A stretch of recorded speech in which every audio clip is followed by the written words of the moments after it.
오늘 우리가 함께 읽은 이 본문 가운데에는 우리에게 익숙한 두 사람이 등장합니다. 먼저는 사랑하는 딸의 죽음을 눈앞에 둔 회당장 야이로입니다. 이 야이로는 회당장이라고 하는 그의 지위가 말해주듯이 사회적으로 높은 사람이었고 또 그 주변에도 그를 돕는 이들이 많이 있었던 유력한 사람이었다라고 말할 수 있습니다. 또 한 사람이 등장하는데 그는 12해 동안 혈루병을 앓아온 여인입니다. 피를 계속해서 흘리는 그런 병을 앓고 있었기 때문에 부정한 사람이라고 낙인 찍혔고 그로 인해서 사회는 물론 가정에서도 외면받는 그래서 도울이 하나 없는 그런 약자였습니다. 그러나 이 야이로와 혈루병을 앓는 여인에게는 공통점이 있었는데 그 둘의 공통점은 무엇이냐면 모두 고통 가운데 있는 사람들이었다라고 하는 것입니다. 또 그 고통이 보통의 고통이 아니라 그들의 한계에 부딪힐 만큼 큰 고통이었다라는 건 역시 공통점입니다. 그리고 또 하나의 중요한 공통점이 있는데 그것은 무엇이냐면 바로 그 고통 가운데에서도 손을 내밀었던 사람들이었다라고 하는 것이죠. 이 야이로와 혈루병을 앓는 여인, 이 두 사람 다 상황으로 보면 포기할 만한 그런 상황입니다. 남아있는 게 별로 없죠.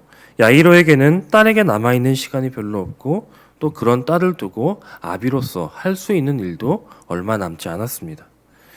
또 혈루병을 앓던 여인은 어떻습니까? 이 여인은 26절의 말씀처럼 이 병을 낫게 하기 위해서 온갖 방법을 다 사용해 보았습니다. 그러나 이제 남아있는 방법도 없고 심지어 그가 가진 재산도 얼마 남지 않은 그런 상황입니다. 그러나 이 두 사람 모두 끝까지 포기하지 않고 마지막까지 움직이며 도움의 손길을 구하더라라고 하는 것이죠.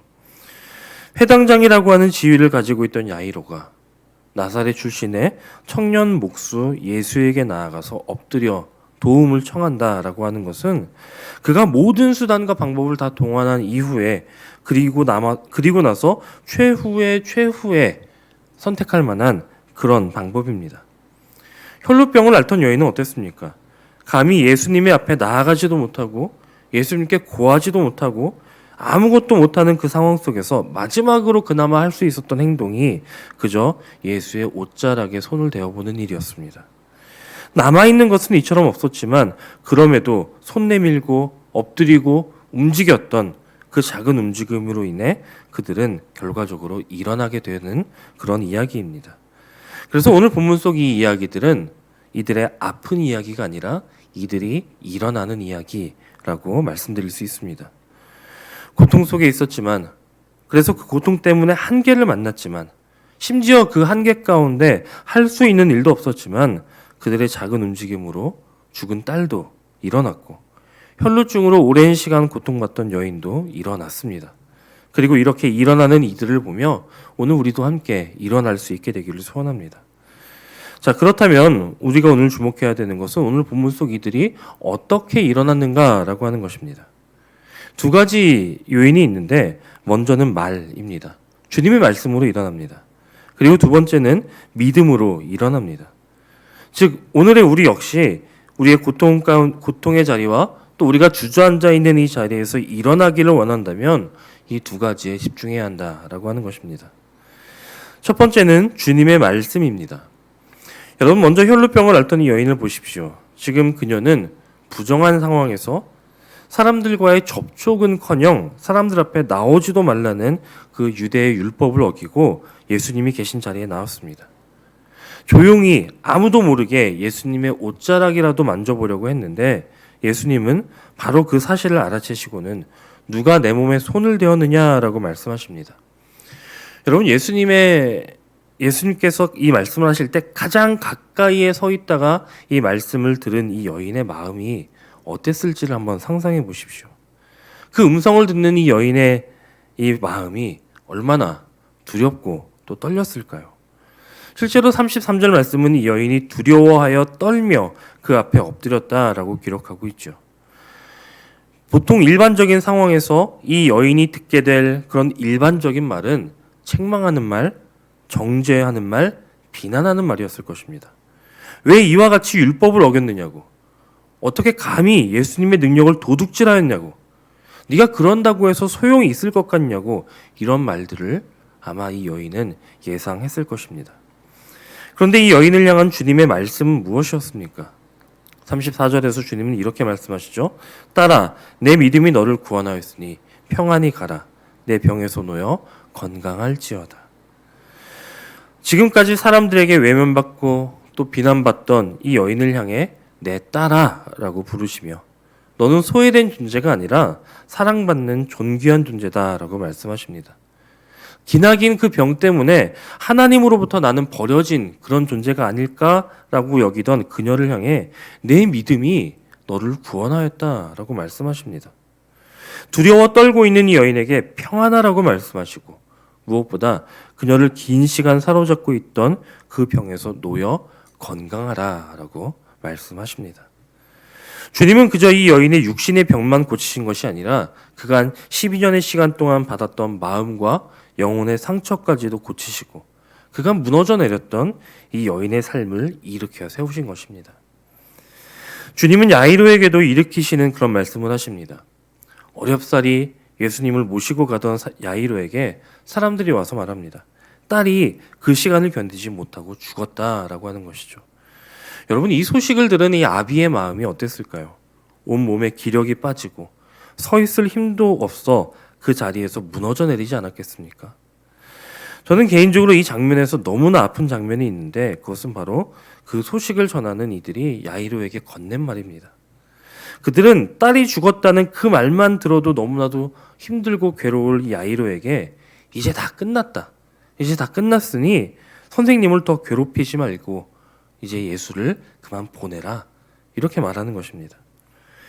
야이로에게 있어 예수님은 딸을 살릴 수 있는 유일한 희망이었습니다. 하지만 이제 딸이 죽었으니 그 희망도 소용없다. 예수님도 소용없다라고 말하는 것입니다. 여러분, 이런 말로 과연 무너진 사람을 다시 일으킬 수 있겠습니까? 그런데 이들의 대화를 곁에서 듣고 계시던 주님은 전혀 다른 말씀을 하시는 것이죠. 두려워하지 말고 믿기만 하라. 아직 끝나지 않았다라고 하는 것입니다. 물론 야이로는 아직 이후에 일어날 일을 알지도 못했고 또 상상하지도 못했을 것입니다. 그래서 이 말씀이 주님께서 지금 하시는 이 두려워하지 말라 그냥 믿기만 하라라고 하는 이 말씀이 무슨 말씀인지 어떤 뜻인지 도무지 알 수 없었겠지만 그럼에도 이 야이로의 마음 가운데에는 분명 위로가 되었을 것입니다. 아직 끝이 아니라고 말하는 이가 있구나. 아직 희망이 남아있다라고 말씀하시는구나. 그리고 그렇게 알 수 없는 희망과 기대를 가지고 예수님과 함께 집에 도착했을 때 예수님은 한 번 더 그를 살리시는, 그를 일으키시는 말씀을 하십니다. 죽음이 자리 잡은 그 집에도 여전히 말로 상처 주고 말로 주저앉히는 이들이 있었습니다. 예수께서 그 소녀가 잔다라고 하셨을 때 비웃는 자들이 있었는데 그들이 바로 그런 사람들이었죠. 그러나 주님은 그들의 모든 비웃음을 물리치시고 야이로의 딸을 달리다굼 소녀야 일어나라 라는 말씀으로 일어나게 만드십니다. 누군가는 말로 사람들을 상처 입히고 무너뜨리고 희망을 빼앗지만 주님은 말씀으로 그들을 일으키시고 생명을 주시고 희망을 주시는 분이시라는 것입니다. 물론 주님의 말씀은 능력이 있기 때문에 권능이 있기 때문에 그와 같이 놀라운 일들을 하실 수 있었다라고 우리는 생각할 수 있겠지만 우리의 말에도 그런 능력이 있습니다. 무너지고 상처받은 이들을 다시 살리고 꿈을 주고 용기를 주고 일으키는 말을 할 수 있다라고 하는 것입니다. 오늘 우리의 말이 예수님의 그 말씀을 닮아서 그와 같이 누군가를 살리는 그런 말이 되기를 원합니다. 그리고 오늘 우리에게 들리는 수많은 말들 속에서 그렇게 나를 공격하고 넘어뜨리고 상처 주는 그런 말에 집중하는 것이 아니라 오늘도 나를 일으키기를 원하시고 살리기를 원하시고 힘주시기를 원하시는 그 하나님의 말씀을 주목함으로 우리가 만난 고통과 또 절망의 자리에서 일어나는 역사가 있게 되기를 간절히 소원합니다. 오늘 본문 속 이들이 일어날 수 있었던 두 번째 조건은 바로 믿음입니다. 야이로의 딸이 일어난 것도 믿음 때문이고 혈루병 여인이 낫게 된 것도 믿음 때문입니다. 예수님이라면 내 딸을 살릴 수 있다라고 믿는 그 믿음, 그리고 그분의 옷에 손만 대면 내 병이 나을 것이다라고 하는 그 믿음이 결국 그들을 일어나게 만들었다라고 하는 것입니다. 이들의 믿음을 다른 말로 바꾼다면 간절함이라고도 말씀드릴 수 있을 것입니다. 그들의 깊은 곳에 있었던 그들의 간절한 소원이 곧 믿음이었다라고 하는 것이죠. 1900년대 초에 한국적인 기독교 사상을 연구하셨던 다석 유영모 선생님은 믿음에 대해서 우리말로 이와 같이 풀이했습니다. 믿음은 밑소리, 즉 바닥의 소리라고 하는 것입니다. 다시 바꾸어 말하면 내 존재, 내 영혼의 가장 깊은 바닥에서 올라오는 소리, 내 가장 밑에 있는 그 소리를 믿음이라고 해석한 것이죠. 오늘 본문 속 야이로의 밑소리, 그리고 혈루병 여인의 바닥소리, 가장 깊은 그 내면의 소리가 무엇이었겠습니까? 내 딸을 살려주십시오. 내 병을 고쳐주십시오. 이건 아니었겠습니까? 사랑하는 여러분, 오늘 우리가 만난 고통 가운데 그 고통을 두고, 내 문제를 두고, 내 상처를 두고 우리가 하나님께 드려야 할 기도, 우리가 하나님께 보여드려야 할 믿음이 무엇이겠습니까? 그 무엇으로 우리의 기도를 포장하고 우리의 믿음을 치장하는 것이 아니라 우리의 가장 밑에서 나오는 그 소리, 그 말로 주님 앞에 구하시기 바랍니다. 나를 도우시옵소서. 나에게 힘 주시옵소서. 나의 이 고통을 해결해 주십시오. 그것이 우리의 믿음이며 그 믿음이 우리를 다시금 일으키는 그 역사를 만들게 될 것입니다. 오늘 우리를 향한 하나님의 이 말씀을 붙들고 또 이들에게 있었던 이 간절한 믿음을 가지고 다시금 모든 상황 속에서 일어나게 되는 저와 여러분이 되시기를 주님의 이름으로 간절히 축원합니다. 함께 기도하시겠습니다.